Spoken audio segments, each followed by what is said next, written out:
안녕하세요. 여러분들이 재밌게 들어주셔서 감사를 드립니다. 나를 수술해 준 그 남자와 점점 가까워지면서 어느 날엔 서로 만나기로 한 사연을 말씀해 드리도록 하겠습니다. 구독해 주셔서 감사합니다. 매일 아침마다 우리는 줄기차게 문자와 사진을 나누면서 짜릿한 시간을 만들어 가고 있어서요. 그 남자는 오전엔 수술이 잡혀 있어서 아무리 바빠도 제가 보낸 사진을 보고서 수술에 들어갈 정도였어요. 저도 오전 수업에 들어가기 전에 그 남자가 보내온 사진을 봐야만 하루 일과가 상큼하게 지나가는 듯한 기분이었어요. 우리는 점점 서로에 대한 믿음과 신뢰가 쌓여갔던 것 같습니다. 어느 날인가 그 남자가 이젠 만나보고 싶다는 말을 해왔습니다. 저도 같은 마음이었지만 차마 만나자는 말을 먼저 하지 못하겠더라고요. 그 남자는 매일 아침 보는 사진만으로는 만족하지 못했는지 어느 날 갑자기 만나보면 어떻겠느냐고 물어왔어요.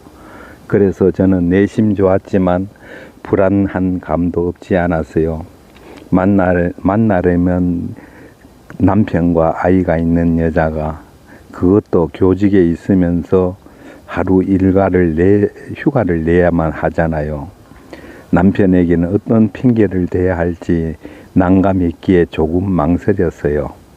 그랬더니 그 남자는 내가 가장 편한 날 그가 이곳으로 오겠다고 말했어요. 제가 그곳에 있다가 이곳으로 이사를 왔기에 거리상으로는 차로 서너 시간은 와야 하는 거리였거든요. 그 말에 저는 더 이상 가만 있을 수가 없었어요. 그러면 내가 쉬는 날 만나자고 문자를 보냈어요. 그 남자는 의사라서 그런지 혹시라도 잘못되지 않을까 염려하면서도 나를 만나고 싶어하는 눈치였어요. 이미 병원에서 봐왔던 사이여서 그런지 저는 크게 염려가 되지는 않았어요. 남편에게 그 남자를 만난다는 말은 하지 못할 것 같고 어떤 핑계를 대서 시간을 만들어 볼 생각을 하기 시작했어요. 남편을 속인다기보다 저를 수술해 준 고마운 사람을 만났다고 생각하니까 그렇게 죄스럽게 생각되지는 않았답니다. 그동안 몸 사진을 나누면서 돈독해진 탓이었는지 그리 죄의식은 들지 않았어요. 몸정이라는 게 생겼는지 사진으로만 만족하지 않고 만나서 그와 커피를 마시면 좋겠다는 그런 생각밖에 들지 않았어요. 그러다가 남편이 동료교사의 먼 상갓집에 갈 일이 생겨 그날을 만남의 날로 정하기로 했어요.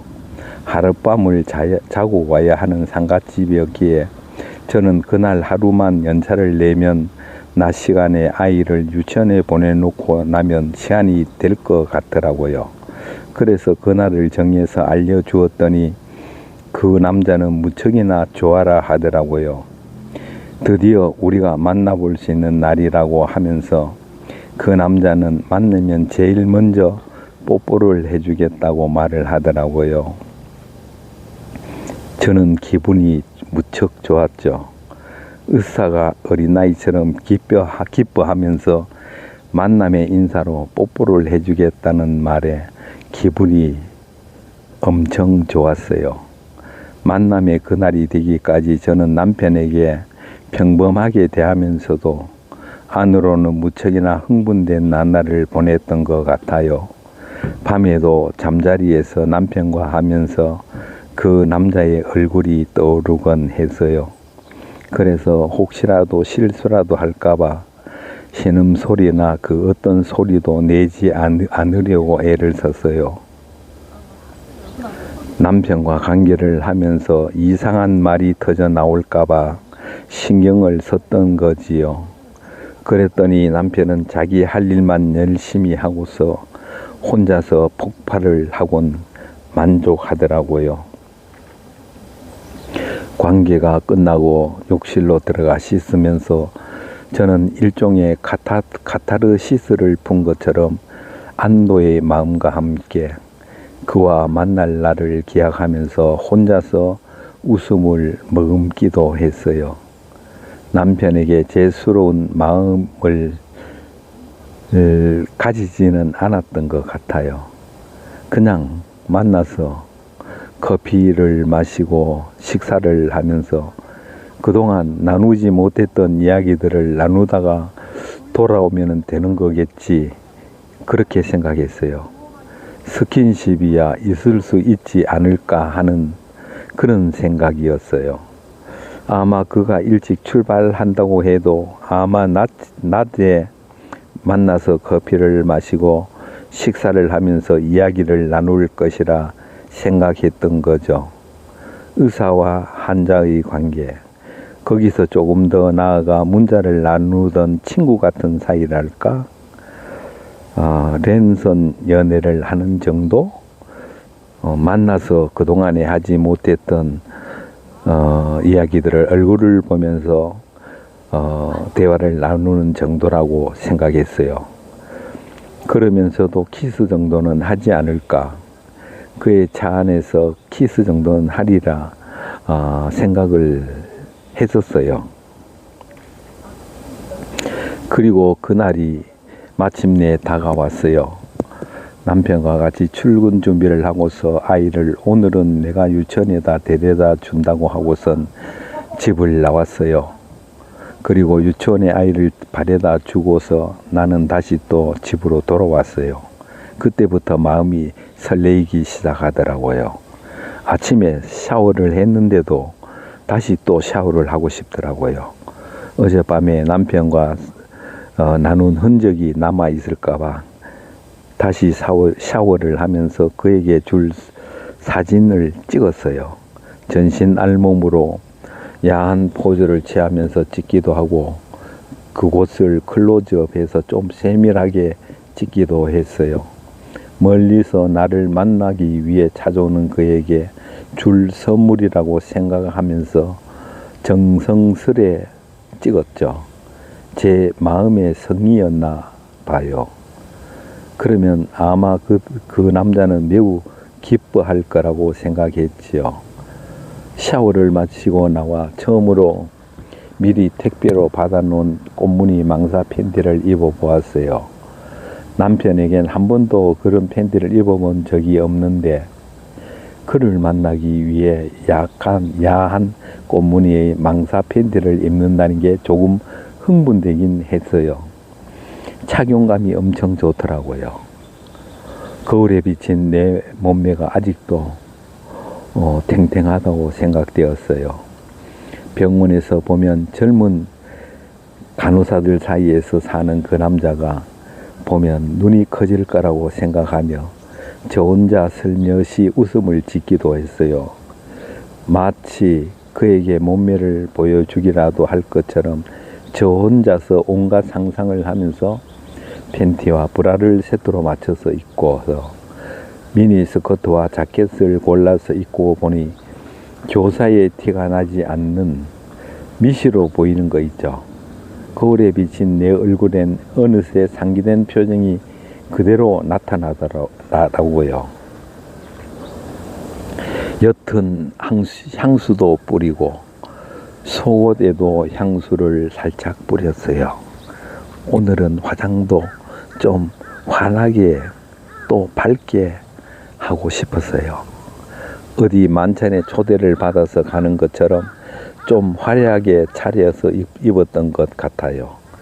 그리고 그의 문자를 받고 나서부터는 정말이지 마음이 설레기 시작했어요. 누가 보면 바람난 여자처럼 보였을 거예요. 침착하자 하고 스스로에게 말을 걸면서 마음을 진정시키려고 자스민 차를 마시면서 기다리는 시간이 정말 꿈만 같았어요. 출발하면서 날려보낸 문자가 그렇게 마음을 설레게 하더라고요. 서너 시간 걸려야 도착할 건데 벌써부터 제가 먼저 설레고 있었던 거예요. 솔직히 저는 제 마음을 주체할 수가 없었어요. 오랜 시간 문자와 통화로만 속삭이다가 막상 실제로 만난다고 생각하니 마음을 진정시킬 수가 없었어요. 커피를 마시고 싶었지만 마음이 더 설레일까봐 참기로 했어요. 그를 만나면 커피점부터 가지 않을까 생각해서 참았지요. 오전에 설렘을 참느라 힘들었지만 제가 사는 곳까지 거의 가까이 왔다는 문자를 받았을 때는 가슴이 절렁 내려앉는 기분이었어요. 드디어 보는구나, 드디어 만나는구나 하고 가슴이 더 방망이질 치는 거 있죠. 저도 차를 몰고 나갔답니다. 핸들을 잡은 손이 덜덜 떨리더라고요. 마치 죄를 지은 사람처럼 무섭기도 했고요. 누가 차를 세울까만 같은 그런 기분이 들었어요. 다른 남자를 만나러 가는 거냐고 따질 것 같은 그런 불안감 있죠. 약속한 장소에 도착해 보니 이미 그 남자의 차가 깜빡이를 켜고 서 있는 게 보였어요. 제가 아는 공원 주차장에서 만나기로 했거든요. 먼저 도착한 사람이 깜빡이를 켜고 있으면 서로 알아보기로 약속을 했거든요. 깜빡이를 켜고 있는 차를 발견했을 때부터 저는 가슴이 무너지는 듯한 방망이질을 하기 시작했어요. 정말로 그 먼 거리를 달려왔구나 하는 생각에 가슴이 뭉클해졌답니다. 옆에다 차를 세우자 그가 나와서 싱긋 웃어주었어요. 우린 누가 먼저랄 것도 없이 가벼운 포옹을 했답니다. 그리고는 내가 사는 도시라 혹시라도 아는 사람이 있을까봐 얼른 그의 차로 들어갔습니다. 좀 성급하죠? 처음 만났는데 포옹이라니 그만큼 반가웠다는 말이겠죠. 우린 차 안에서 서로를 끌어안았습니다. 그게 만남의 반가운 인사였죠. 악수만으로는 부족할 것 같아서였는지 우린 서로를 보자마자 포옹부터 했었는가 봐요. 그가 포옹을 하면서 자연스럽게 입맞춤을 해왔습니다. 저는 생각지도 않은 그의 행동에 잠시 난감했지만 인사치레라고 생각을 했지요. 가까이에서 얼굴을 보니 더욱 감회가 남다르더라고요. 그의 손이 어깨를 둘러져서 살짝 당기면서 입술을 포개올 때는 저도 모르게 눈을 감아버렸습니다. 그런 상태에서 멀리 찾아와준 그가 고맙게 생각되었어요. 그의 혀를 받아들이면서 저는 아득한 걸 느꼈어요. 갑자기 낯선 천국에 와 있는 듯한 몽롱함, 나를 감싸고 있는 듯했어요. 그동안 사진으로만 봤던 그를 바로 옆에서 보고 있으니까 너무 좋은 거 있죠. 제 차는 공원에 파킹해 두어서 그의 차로 움직였어요. 공원에서 나와서 도심을 벗어나 한적한 곳을 달리면서 그동안 밀려두었던 이야기들을 나누기 시작했습니다. 막상 어디로 가야 할지 몰라 헤매다가 제가 사는 도시의 외곽을 달리기 시작했어요. 길가에 있는 무인텔을 발견하고는 그가 불쑥 무인텔로 차를 몰아가는 거예요. 저는 당황스러웠어요. 카페로 가자고 말하지 못한 자신을 나무라며 그가 하는 대로 따라갈 수밖에 없었어요.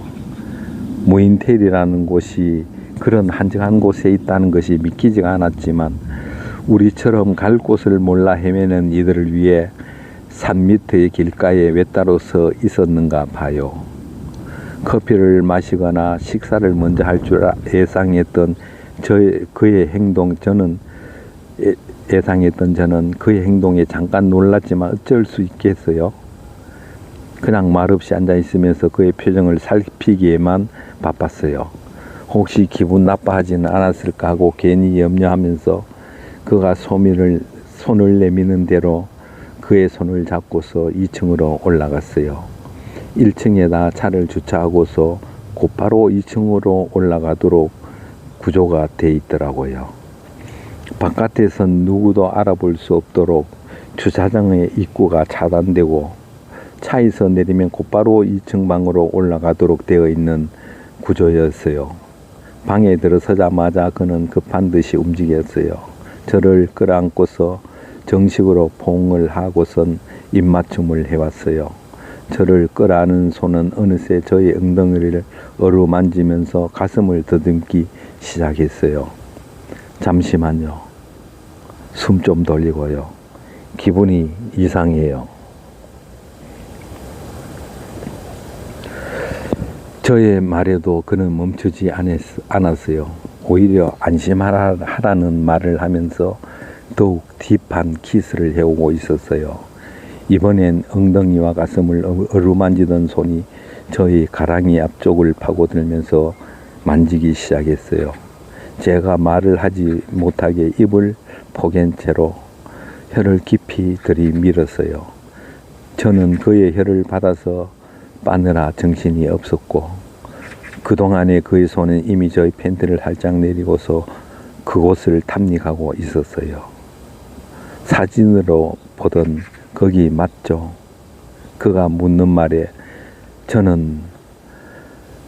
저도 모르게 고개를 끄덕거렸어요. 정말 나도 내 자신이 어떻게 된 건 줄 모르겠더라고요. 그가 하는 말에 맞다고 고개를 끄덕거렸으니까요. 나의 그 끄덕거림에 웃으면서 다시 입맞춤을 해오는 바람에 다시 뜨거운 혀끼리의 몸싸움이 시작되었어요. 그의 손은 이미 흥건해진 내 그곳을 마구 휘젓고 있었어요. 그의 손이 질척거리는 느낌이 느껴졌거든요. 내 몸은 이미 벌써부터 반응하고 있었다는 게 이상하게 느껴졌어요. 그만큼 우리의 만남이 열렬했었던가 봐요. 내 몸이 먼저 반응하면서 물이 쏟아져 나온 것이 증명해 주는 것이었어요. 그가 미는 바람에 저는 뒤로 주춤거리다가 그대로 침대 위로 넘어졌어요. 그리고는 그가 내 몸 위로 엎어지면서 속삭이기 시작했어요. 내가 봤던 거기를 지금 볼까? 너무 좋아. 당신의 그곳이 참 묘해. 저는 아득하고 몽롱해진 가운데 그가 하는 말에는 무조건 고개를 끄덕이며 반응하고 있었습니다. 그가 옷을 벗기기 시작했을 때서야 제가 남자의 손을 잡고서 말했어요. 부끄럽다고. 안 씻고 어떻게 봐요? 라고 저는 손을 잡았지요. 그랬더니 그 남자는 괜찮다고 하면서 하던 행동을 계속하기 시작했어요. 제가 다시 손을 제지하려고 했지만 그는 내 옷을 벗기고는 후다닥 바지를 벗어 내렸어요. 대낮이라 방안이 환했으므로 저는 그곳을 바라보는 그의 눈길을 의식하고 낮게 말했어요. 커튼 좀 치면 안 돼요? 너무 밝아요. 그제서야 그는 벌떡 일어나서 커튼을 확 치고는 캄캄해진 내 몸뚱이 위로 올라탔어요. 생각 같아서는 샤워라도 하게 해줬으면 하는 바람이었지만 황소같이 덤비는 바람에 저는 저의 입술도 점령 당해버리고 말았어요. 그가 더 깊은 키스를 해오면서 이젠 본격적으로 저의 몸을 탐닉하기 시작했어요. 암막 커튼이라 그의 얼굴도 안 보일 정도였어요. 오로지 그의 손이 나의 소중한 그곳을 마구 문지르고 있는 것만 느껴졌어요.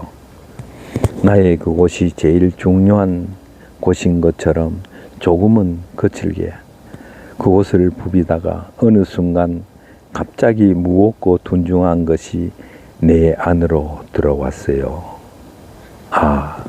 저는 그때서야 알았어요. 순식간에 내 안으로 그의 것이 들어와 버렸구나 하고 참 짧은 순간이었어요. 나의 생각으로는 멋있는 커피점에 가서 커피를 마시면서 우아하게 그동안의 이야기를 나누면서 얼굴을 좀 더 보면서 대화를 나누기를 바랐었지요. 그리고 먼 길을 달려와 준 그에게 제가 사는 이 도시의 맛집에서 식사를 같이 하면서 더 깊은 우정을 만들고 싶었었는데 생각지도 못한 무인텔에 들어와서 약간 당황했었지요. 지금 그 남자의 뭉툭한 것이 내 안에 들어와 있다는 것이 믿기지 않았어요. 그냥 아무런 제약도 없이 단숨에 들어와 버린 그의 것을 느끼며 나는 아무 말도 하지 못하고 그저 가만히 누워 있었어요. 글을 쓰다가 보니 저도 지금 기분이 묘해지는 듯하네요. 지금도 손이 풀린 듯한 느낌입니다. 다시 이어서 쓰도록 할게요. 그때의 일들을 다음 편에서 말씀드리도록 하겠습니다. 오늘 사연을 들어주셔서 감사합니다. 오늘 또 좋은 하루 되십시오. 네, 여기까지입니다. 3편을 읽어드리면서 참